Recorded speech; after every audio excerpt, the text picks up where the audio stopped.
Hi everyone, today I'm going to talk about Bitcoin and regulation. A lot of people think that Bitcoin is unregulated, and that couldn't be further from the truth. Bitcoin is highly regulated by a variety of different agencies. Before we begin, I want to give a shout out to Ledn. Ledn is the best place to lend so lend out your Bitcoin and earn a yield or borrow against it using it as collateral. I personally use Ledn to earn interest on my Bitcoin. Definitely recommend you check it out. Link is below. Okay, let's go ahead and hop into the article. So I first write this on Thursdays in the Held Report. If you want to subscribe, link is below. And then on Sundays, I publish this on YouTube. So, jumping in here, a lot of people think that Bitcoin is still unregulated. This is super common. I hear this all the time where people are like, oh, well, when's Bitcoin going to be regulated? I've heard this since Bitcoin was worth $10 back in 2013. Back then, sure, there wasn't very many regulations, but now there is. And an important distinction here to note, Bitcoin itself, the network, can't be regulated. It's permissionless. But the on and off ramps in and out of Bitcoin can be regulated. Kind of like how you can't necessarily stop cash transactions from happening, but you can monitor where people deposit the cash or if the bills have been tainted or something like that. To kind of like gloss over some of the details here, this is U.S. only. This does not include other countries. There's a whole, it would take me literally the entire day to read through regulations and how regulations are progressing all across the world. Okay. So, I'm going to cover a little bit of the timeline of how regulation came to Bitcoin and covering, and in that, I'm going to touch on a few different entities that you should probably know. So FinCEN stands for Financial Crimes Enforcement Network, IRS, Internal Revenue Service, taxes, CFTC, Commodities Futures Trading Commission, and SEC, Securities Exchange Commission. And so below here, I largely borrowed this from SFOX's great regulatory timeline that they put together. I'll include a link here for this, so if you want to, check below for that. Definitely recommend that you check that out if you want a more in-depth analysis than my own here. So, in the early days, we thought that, this is what we felt at the time.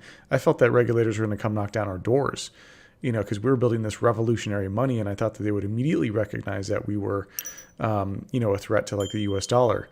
Funny thing is, they considered us a joke, and still pretty much still do to some extent.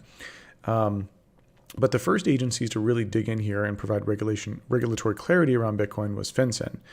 FinCEN decreed that money services business MSBs who dealt with U.S. customers would be subject to FinCEN regulations, and so FinCEN was kind of the early mover in the United States on this. So that happened in February 2012. That was like one of the earliest regulatory guidances provided. March 2013. This was a really well-needed guidance, and I remember being around at this time because I don't think I was around in February 2012. I came about a little bit later that year.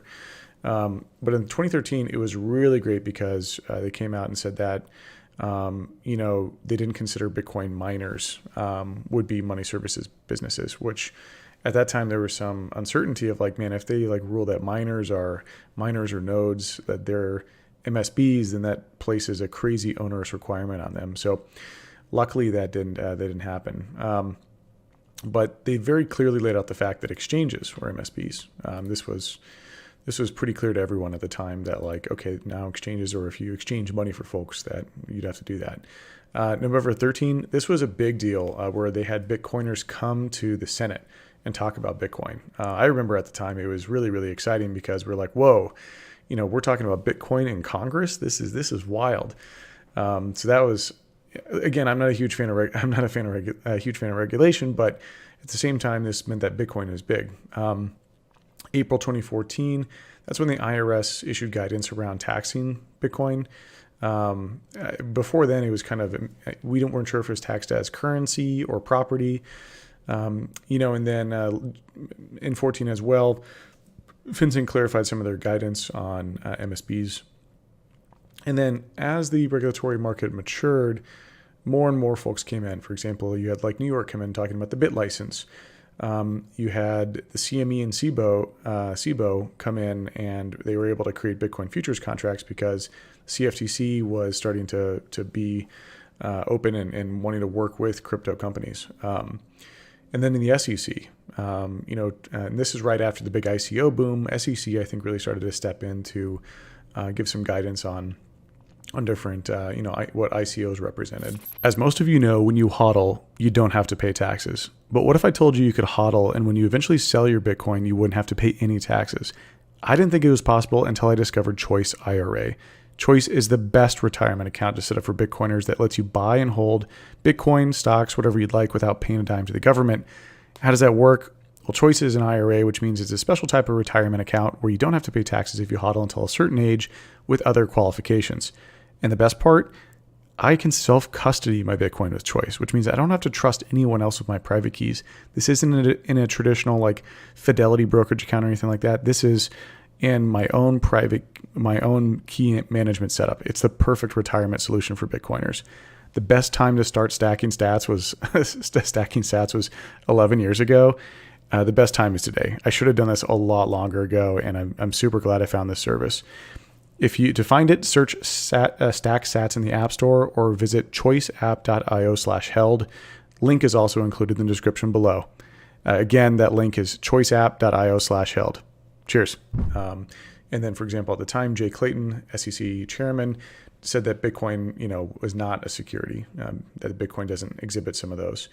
And then in 2019, they issued a framework for ICOs. The IRS also promised to release some new crypto guidance around then. SEC starts to really dig in on token sales and, if those represent securities. And CFTC approves LedgerX for Bitcoin derivative contracts. That was really cool. For example, LedgerX is a place where you can trade options on Bitcoin, so calls and puts. And then 2019, we see like Congress start to waken up to like Libra and stable coins, and that becomes kind of the narrative. And that's where, FinCEN, CFTC, SEC start to really dig in there on what like a stable coin represents. So as you can see, Bitcoin has been highly regulated since day one. It took a couple of years for folks to catch up, but since 2013, which I consider kind of day one, that's when Bitcoin hit the mainstream consciousness, it's had a lot of regulatory clarity in the United States. And then we've got some current day stuff that I think is super interesting. So the SEC versus CFTC.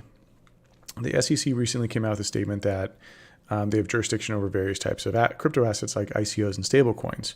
However, the CFTC is kind of arguing with that interpretation that they might have that. So this is Brian Quintes from the CFTC.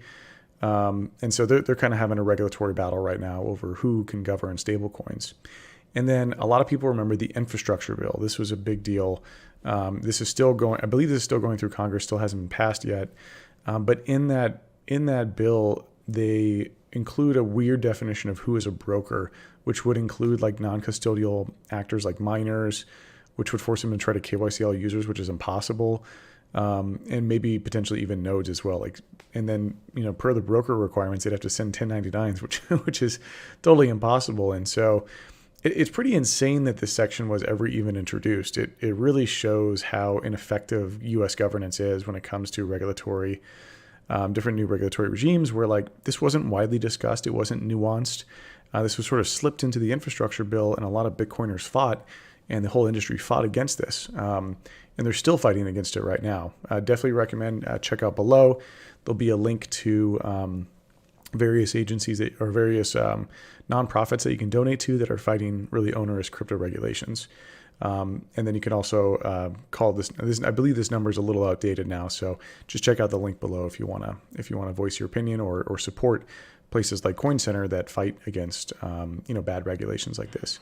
So whenever someone says that Bitcoin is unregulated, they're full of shit. Bitcoin is highly regulated.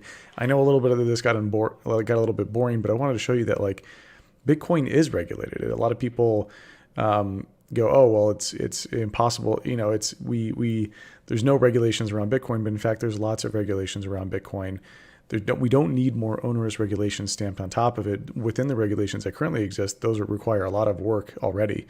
And then finally, Bitcoin is the network itself is not regulated, it is permissionless. You can't stop or halt transactions or create permissions. And that's exactly why it's so valuable.